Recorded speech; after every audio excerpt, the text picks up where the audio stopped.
Boa noite, igreja. Eu, de antemão, quero pedir desculpas se houver alguns pigarros aqui. Eu não tenho cantado nos cultos porque eu não posso cantar. Praticamente há umas 2 semanas que eu estou voltando a falar. Então eu tenho que me controlar um pouco pelos problemas que a gente tem passado. Até a Dona Rosa fez uma brincadeira comigo ali, que ela, no miúdo, ela falou, nós já estamos com prazo de validade vencidos. Mas eu separei para a nossa meditação de hoje, a palavra de Deus que se encontra em 2 Reis 4, onde faremos a leitura de 1 ao 7º, que fala sobre as 2 botijas. É uma história já conhecida de alguns de nós. Diz assim: certa mulher das mulheres dos profetas clamou a Elias, dizendo: meu marido, teu servo, morreu, e tu sabes que ele temia o Senhor. É chegado o credor para levar os meus filhos para lhe serem como escravos. Eliseu lhes perguntou: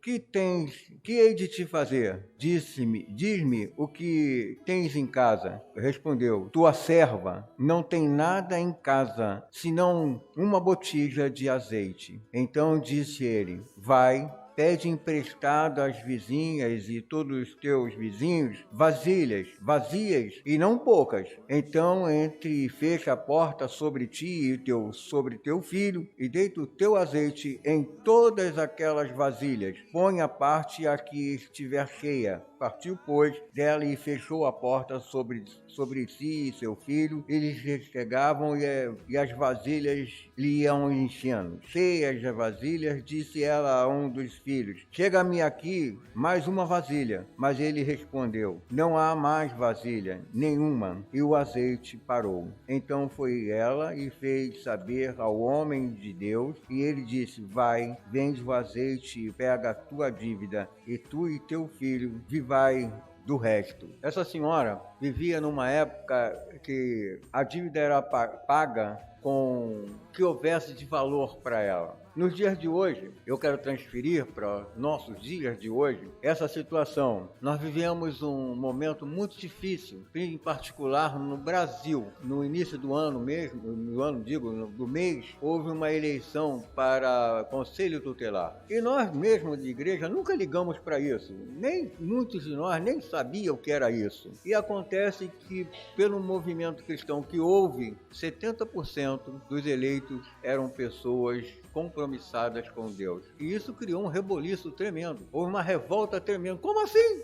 Como assim? Porque a criança é o que nós temos de mais valioso. E as pessoas estão colocando nas cabecinhas de nossas crianças aquilo que desagrega, aquilo que separa, até mesmo no odiar os seus pais. Isso nós já vimos, ou lemos, né? Eu era criança na ocasião, mas lemos que em certa ocasião isso acontecia, e num certo país os filhos delatavam seus próprios pais, porque eles estavam de uma certa maneira com as suas mentes lavadas. Mas também tem um outro aspecto que eu tenho ouvido muitas das vezes, e eu não concordo de maneira nenhuma, que é dito assim: as escolas estão fracassando na educação das crianças. Eu não sou desse período, eu sou do período que a escola ensinava matemática, geografia, aquelas coisas normais, a educação saía de casa. Os filhos eram educados em casa. Criar filhos dá trabalho, e muito trabalho. E interessante, eu estava há pouco conversando com a senhora Miriam,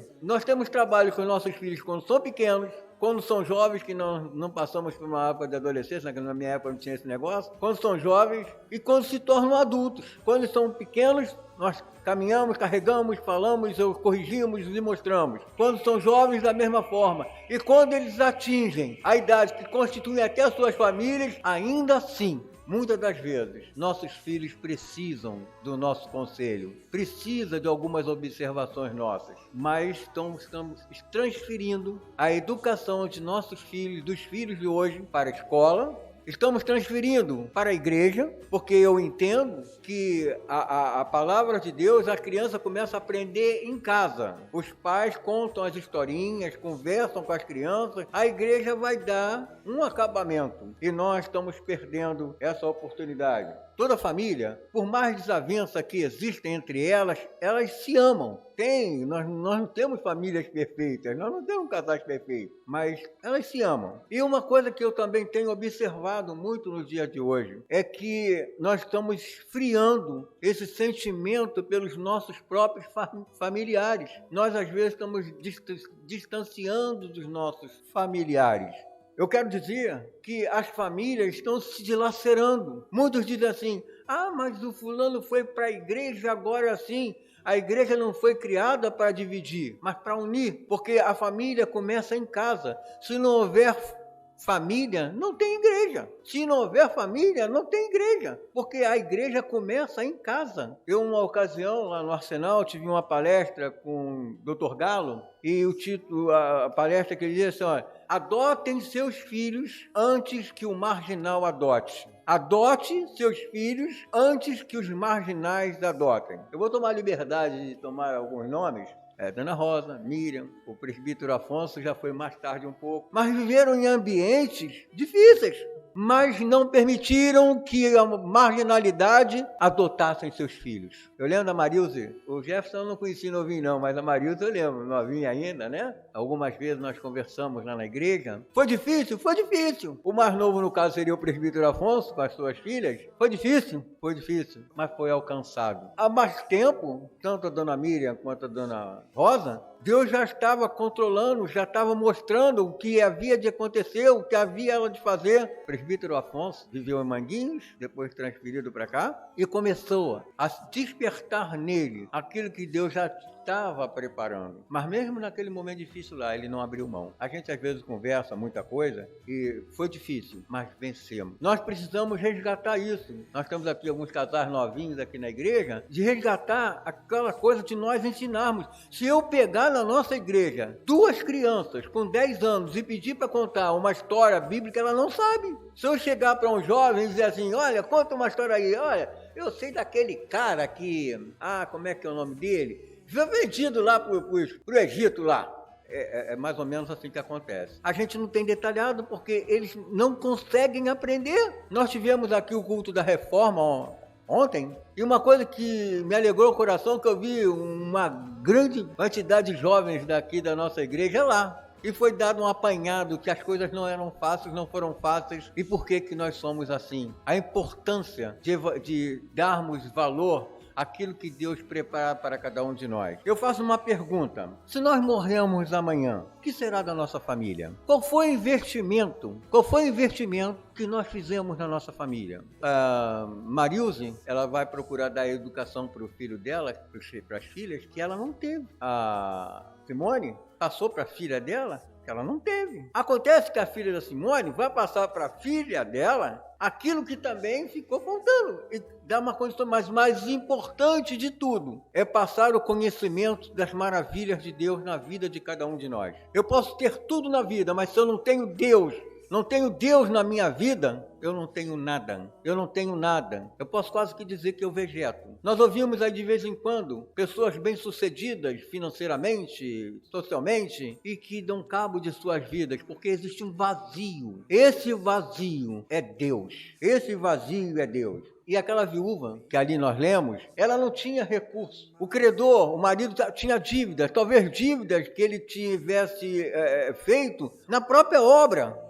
Nós não sabemos, não há um relato, não há um documento que possa... E naquela época não tinha INSS, não tinha pensão, não tinha fundo de investimento, não tinha seguro, não tinha nada. Nada que desse qualquer segurança que fosse aquela mulher. E o que acontece? Ela pede socorro. Às vezes na igreja, eu fui diácono da igreja há muitos anos. E uma das coisas que eu sempre me preocupei na igreja, eu sempre fui na porta da igreja. Eu morava no Caju, para quem conhece o Caju, e congregava em Piedade. E eu cumprimentava todos os membros da igreja. Um bom dia ou uma boa noite que houvesse, diferente, tem alguma coisa errada com o nosso irmão aqui. E a gente se aproximava, tentava ver o que pudesse ser feito e tal. Mas tem uma coisa interessante, eu não sei como que acontece aqui, no Vilar Carioca não tem acontecido muito, mas nas igrejas lá embaixo, todo culto, toda hora, surge gente lá. porque aconteceu isso, porque eu estou sem gás, porque não sei o quê, uma porção de trás, mas contam com uma coisa, né? Ali, aquilo tudo planejado direitinho, aí as pessoas se compadecem e arrumam, a Junta Comunal providencia recursos, e essa pessoa sai, leva aquilo que era para ser atendido aos membros da igreja, porque quando diz assim, trazei todos os dízimos da casa do Senhor, para que haja mantimento, para o sustento, para a manutenção, para tudo que for necessário para aquela comunidade. Mas os crentes não são assim. Os crentes passam aperto e ficam calados. Eles não reclamam. Contavam lá na Igreja de Piedade, que o pastor que vendeu o terreno, que hoje é a Igreja de Piedade, tinha dia que ele botava angu na mesa. Ele tinha 12 filhos. Botava angu na mesa e dava graça. Agradecia porque tinha angu. Se nós, quando nós terminamos aqui o culto da manhã, no caso, escola dominical, que nós tivermos pela manhã, cada um de nós vai para a sua casa, e nenhum de nós, quando volta, na minha casa eu almocei isso, eu almocei aquilo, cada um almoçou aquilo que Deus deu. E nós somos agradecidos por isso. E uma coisa que Deus deu para mim e para alguns de nós foram filhos. E deu para essa mulher filhos. E agora o credor veio pegar esses filhos dessa senhora com meio de pagamento. E ela pede socorro ao profeta. E ele pergunta: o que você tem em casa? Bom, nós temos em casa nossas famílias. E ela tinha a botija de azeite. E ele disse para ela: olha, faz assim. Ela fez como ele mandou. E essa mulher foi ricamente abençoada. Deus disse assim em uma ocasião: ensina o teu filho no caminho que ele deve andar, porque mesmo quando crescido, não se desviará dele. Nós temos uma outra passagem que diz assim: olha, escrevam nos umbrais da porta, escrevam por todos os lugares, por onde ele passar, ele vai encontrar, ele vai ver. Interessante que nós, evangélicos, até os católicos mesmo, porque eu fui criado na igreja católica, eu fui coroinha, não é ensinado desta maneira, mas o muçulmano faz assim. Ele catequiza, ele luta pelo seu filho, pelo aquilo que ele crê. E muitas das vezes, nós que conhecemos a palavra de Deus, nós que conversamos com Deus, nós que pedimos a Deus que abençoe as nossas famílias, nós que pedimos a Deus que guarde nossos filhos, nós não conversamos com nossos filhos a respeito das maravilhas de Deus. O porquê? Eu tenho 2 netos lá em casa. E de vez em quando eu converso muito com eles. E no outro dia eu estava falando: meu filho, estavam os 2 juntos, coisa interessante, né? Vovô comprou uma casa, porque eu vou dizer assim: eu tenho que ter um canto para minha esposa, um canto para meus filhos, quando o Senhor me chamar. Compramos a casa, preparamos a casa, e coube a Deus levar justamente a minha esposa. A minha aposentadoria, que seria a pensão, a casa, seria a segurança deles. Mas agora, os meus netos estão sendo abençoados através das maravilhas de Deus. Eles estão sendo abençoados. Eu digo: abra os olhos de vocês e vejam as bênçãos que Deus está concedendo. Meu neto estudou em escola particular até quando a mãe dele tirou. Eu pagava a escola particular porque eu queria o melhor para ele. E Deus dava, eu disse: olha, você está, porque Deus está abençoando. Porque Deus, nunca deixei de falar, porque Deus está abençoando. Nós precisamos entender que Deus abençoa os seus filhos e o ímpio. Às vezes nós vemos o ímpio bem sucedido. Tem carro, tem casa bonita, fazem festa quase todos os dias, passeiam, desfrutam das bênçãos de Deus. E no final de tudo ele diz assim: eu consegui, eu conquistei, é uma conquista minha, eu lutei por isso. Mas quando nós olhamos para o povo de Deus, pessoas sofridas, pessoas simples, é assim: Deus nos abençoou, fomos abençoados por Deus,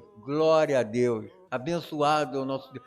Essa mulher foi abençoada nesse momento em que o profeta diz para ela: o que você tem em casa? Muitas das vezes na igreja nós precisamos chegar para o diácono e conversar: olha, eu estou com problema, eu preciso de ajuda. E uma coisa que, como diáconos sempre fizemos, é que a mão direita não vê o que a mão esquerda está fazendo. Quando eu servia lá em Piedade, só o pastor é que tinha conhecimento das pessoas que estavam sendo atendidas. A igreja não sabia, não importa. Para quê?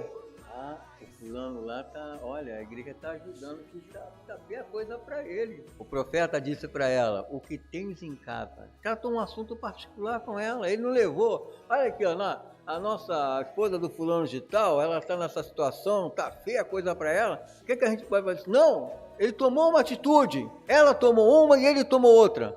E a nossa atitude é sempre de agradecimento a Deus pelo que tem feito em nossas vidas. Quando nós nos reunimos no domingo, ou que dia que for, o dia que for para prestar culto a Deus, nós não estamos aqui com a forma, com o propósito de eu vou na igreja para receber a minha bênção, eu vou na igreja porque se eu for Deus vai me abençoar, eu vou por isso, eu vou na igreja porque já me abençoou. Eu já fui abençoado. A gente pode até dizer que, no caso do presbítero Afonso, os seus filhos já estavam sendo abençoados antes dele dizer, Senhor, estou aqui. Depois das dificuldades que foram passadas, os olhos se abriram e é esse o Deus que eu quero servir. No caso da senhora Miriam, dona Rosa, também não foi diferente não. Lá do lado do Arsenal, a unidade onde eu trabalhava, servia, tinha a favela do Arará. E o Arará era o trem do Arsenal. O Arsenal tinha um trem, entendeu? Era o Arará, era o Maré Fumaça. Então tinha essa favela lá. E uma vez nós fomos dar uma volta pela favela. Aí um camarada estava mostrando, tá vendo aquela garota ali? Quer ver só? Fica olhando. E agora se oferecia. Era um vagabundo que estava lá. Ele tá, como que famílias se permaneceram fiéis? Muitas até quem não conhece o Evangelho, mas dentro do inferno, porque Deus estava mantendo, Deus estava sustentando, Deus estava provendo a necessidade dessa mulher, a ponto que o profeta disse para ela o que ela haveria de fazer, e ela não discutiu, ela não pestanejou, ela não disse, mas para que eu quero botijas vazias? Para quem vai me servir de botijas vazias? Ela ouviu a voz do profeta. Nós precisamos ouvir a voz de Deus. Deus não vai chegar nos nossos ouvidos como eu chego. Deus não vai chegar no nosso ouvido como o pastor chega. Pastor é um homem comum. Pastor é um pecador igual a qualquer de nós, sujeito às mesmas falhas que nós, carente também da graça de Deus. Mas Deus não. Eu sou Deus. Eu te tirei. Eu te guardei, eu tenho experiências da minha juventude, de coisas erradas que eu desejei fazer e não consegui fazer. Quando eu conheci o Evangelho, eu entendi por quê. Tem sido muito difícil para mim. Eu não gostaria que ninguém passasse por alguns momentos que eu passei. Vocês não têm ideia, embora tenham morado em lugares, do que é um filho envolvido com tóxico. É triste, é muito triste, mas você dá graças a Deus quando os olhos dele se abrem e ele muda de vida. Mas não vai ser isso que vai diminuir as dificuldades vão continuar. Havia um ditado nosso, dos antigos, que dizia, filhos criados, trabalho dobrado. Parece piada, mas é verdade. A sua filhinha é nova agora, né? Mas de vez em quando dá vontade de puxar a orelha. É assim. Vai acontecer com você, acontece comigo, aconteceu com os outros aqui. De vez em quando um filho fala uma coisa, eu já não posso puxar mais, porque não tem quase, né? Mas é assim. É aí que entra a graça de Deus, aí que entra a fidelidade de Deus, porque Deus é fiel a Ele mesmo. E o que Ele promete, Ele cumpre. Cabe a nós ouvirmos a sua voz e caminharmos os passos de Cristo Jesus. Precisamos ter paz de espírito. Essa mulher não tinha solução para o seu problema, mas o profeta apresentou a solução do seu problema. Jesus Cristo apresenta a solução do nosso problema. Ele é a solução do nosso problema. Se nós lembrarmos, no princípio da história de Gênesis, Deus colocou no jardim um casal e disse para eles, olha, vocês podem pintar e bordar, vocês podem comer de tudo que vocês encontrarem de fruto por aí, mas naquele que está ali no centro, vocês não comam. É engraçado que quando a gente diz assim em casa para os nossos filhos, olha, não mexe ali que dá choque, aí ele vai e mexe. É impressionante. Aí houve a desobediência. Mas como Deus disse que eles morreriam, foram banidos. Mas Deus pula um muro através de Cristo Jesus e vem em nosso encalço, vem buscar-nos de volta, porque Ele não abre mão do que é dele. Jesus Cristo disse em uma ocasião, Pai, nenhum desses pequeninos que o Senhor me deu, eu vou abrir mão deles. Eu não abro mão deles, são meus. Amados, não podemos abrir mão de nossas famílias. Não podemos abrir mão de nossos filhos. Filhos que às vezes nos decepcionam, que nos trazem tristezas, que amarguram o nosso coração, que nos fazem sofrer. Dói muito. Eu estava conversando com a senhora Miriam. Dói muito. mas nós não podemos desistir. Deus não abriu mão de nós. Quando nós olhamos para a parábola do filho pródigo, o garoto foi, pintou e bordou, fez e aconteceu. E quando ele reconhece que aquilo não era a situação para ele, que ele resolve voltar, o pai está de braços abertos. Vem, meu filho, venha, bendito do meu pai, venha, meu filho, eu estou aqui esperando por você. Olha, coloca uma sandália nova, anel no meu filho, hoje é um dia de festa, porque o meu filho estava perdido e foi achado. Inclusive as parábolas, as 3 parábolas, a dracma, o filho pródigo e a ovelha perdida, são as 3 uma só parábola. É uma coisa só. Alegria do Senhor, alegria de Deus. Tem um hino que nós não cantamos muito não, mas os batistas cantam muito, que é a volta, o filho pródigo, né? Ele volta para casa com alegria. Qual o pai, qual a mãe que teve seu filho jogado no mundo, fazendo besteiras pelo mundo, e quando ele volta, ele diz, vai para onde você veio, volta para junto dos porcos que é teu lugar. Eu vou dizer, não é pai, não é mãe, porque eu não fiz isso. Eu até posso dizer, com certa liberdade, andei atrás como um cachorrinho, eu não abri mão, não desisti, vou conseguir, vou trazer de volta, e trouxe de volta pela graça de Deus. Deus, quando fala conosco, Ele não fala como homem, mas fala como Senhor de nossas vidas. Quando Ele diz, na conversa com a mulher de Samaria, que ela faz a pergunta, vamos adorar, onde dizem que tem que ser lá, onde dizem que tem que ser cá, onde afinal de contas? Nem lá nem cá, mas aqui, agora, eu trago Cristo para dentro de mim. E tem música que nós cantamos, né? Se o Espírito de Deus habita em mim, eu louvo, eu canto, eu oro. Se o Espírito Santo habita em mim, eu não posso ter a mesma vida que eu tinha antes, de maneira alguma. Certa vez eu vinha descendo lá ao Palácio Duque de Caxias com a minha esposa, e passou um moço lá embaixo, é uma escadaria, e ela falou, eu esqueci o nome do moço agora, não lembro o nome do moço, mas lá o fulano. E esse moço estava de terno, gravata, todo bonito, todo com a barbinha feita, e eu fiquei olhando e disse assim, não é possível, porque esse moço, ele vivia na esquina lá da rua Padre Nóbrega, urinado, sujo, bêbado, era um mendigo que vivia deitado na rua. Houve um problema de família e ele, uma pessoa culta, professor de várias línguas. Aí um dia passei lá conversando com a rapaziada, vem cá, eu vi o fulano, esqueci o nome dele agora, eu vi o fulano e tal. Rapaz, ele virou Bíblia. E, olha, se você vê ele, você não conhece. É isso que acontece. A pessoa usou o termo, usou Bíblia, porque antigamente os crentes eram até chamados de Bíblias. Mas é isso que acontece. Mudou de vida. Ele mudou de vida. Ele agora é nova criatura. Vai enfrentar dificuldades? Vai. Nós vamos enfrentar dificuldades? Vamos. Caiu um prédio. Eu era presidente da Associação de Moradores, lá na abolição, caiu um prédio. Fomos lá para tentar socorrer algumas pessoas, encontramos uma som de Bíblia lá, morreram crentes e não crentes. Salvaram-se crentes e não crentes. É preciso que, na mesma situação dessa mulher, que passava um momento difícil na sua vida, ela pediu socorro ao profeta, e o profeta lhe atendeu. Mas tem uma coisa importante também, que ela disse, o teu servo, e ela se coloca para ele, a tua serva, a tua serva, porque ela comungava da mesma comunhão, ela confiava no mesmo Deus. O teu servo morreu, eu, a tua serva, estou com dificuldades. E ela foi abençoada. E nós, seja lá qual for o momento difícil que tivermos na nossa vida, devemos sempre dizer, Senhor, eis aqui o teu servo, eis aqui o teu servo. Faz de mim um vaso de bênção. Usa-me como o Senhor bem quiser. Que eu seja uma pessoa que ajunte e não uma que separe. Que eu seja uma pessoa que sirva, mas que não deseja ser servido. O próprio Cristo disse, eu sou o que serve. Que as nossas vidas sejam sempre de agradecimento. Seja lá qual for o momento de nossas vidas. Entre as dificuldades, eu não tenho vergonha de dizer, entre as dificuldades que eu passo, foi a perda da minha esposa. Gente, eu não sabia fazer cartão, eu não sabia nem quanto eu ganhava. Ela resolvia tudo.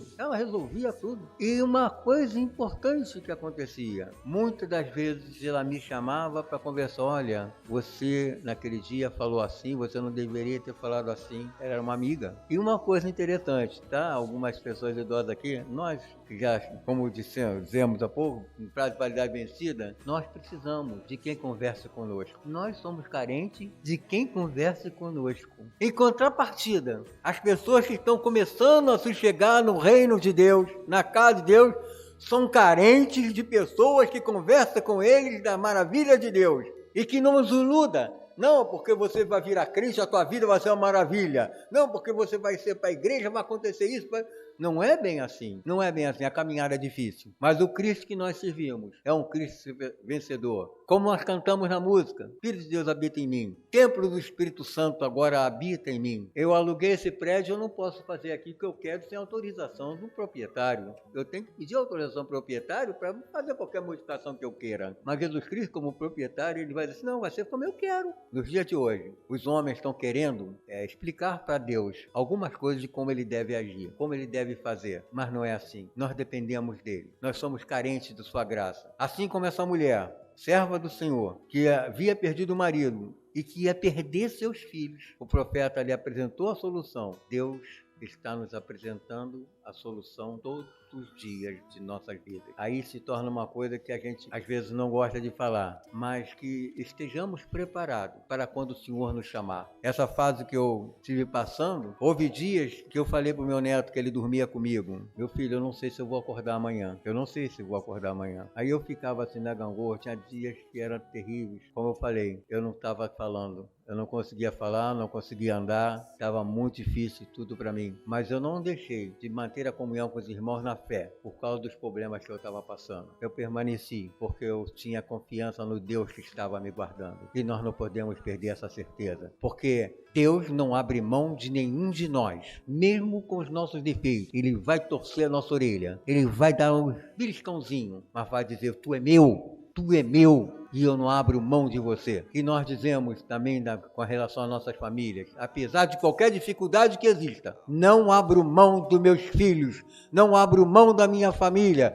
E nós, a juventude de hoje que estão criando filhos novos, tem que colocar em suas mentes que elas cresçam conhecendo e reconhecendo, não por medo, mas por amor, por respeito, quem é o Senhor delas, que é o mesmo Senhor do papai e da mamãe. É o mesmo Senhor que guarda cada um de nós. Que o Senhor assim nos abençoe e nos guarde.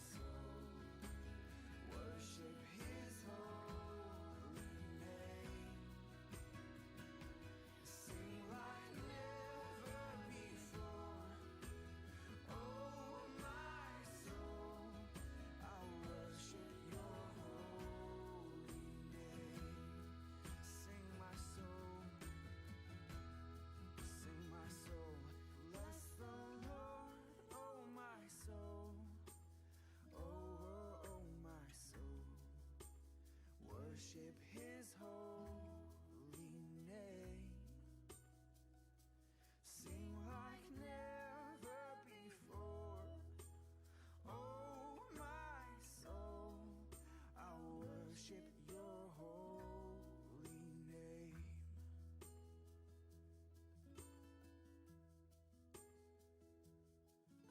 And on that day when my strength is failing, the end draws near and my time has come.